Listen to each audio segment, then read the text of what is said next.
intensity dial got turned up a notch today. What'd you think about it out there? That was good. Conflict is good. Conflict is good. It's always good to give our players an opportunity to display who they are when there's conflict, there's tit for tat, there's aggression, there's passion, and they get to react based off of that. How has the defensive physicality overall been? What'd you say? It's been good. I mean, I think today was warranted. Today is good. You want to kind of callous up in spring ball, and then once you get into fall camp, you kind of just want to keep everybody as healthy as possible. So it's good to kind of callous up a few days and get that physicality out of the way and check that box. It's a pretty balanced mix of newcomers versus returning people on the defensive side of the ball. How do you think those two elements are gelling right now? It's going really good. I think today you got a lot of wild plays from young players.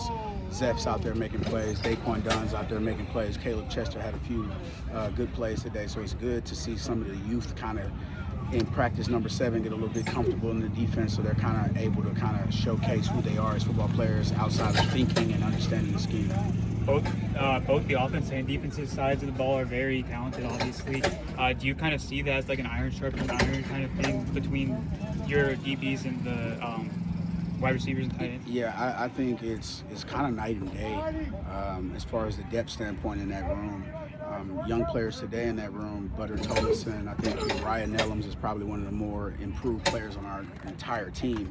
To see those guys get in and look like veteran players in spurts is promising. So I feel like Coach Ward has a lot of healthy options in that room. You've been instrumental in helping to try to build the roster over these few years.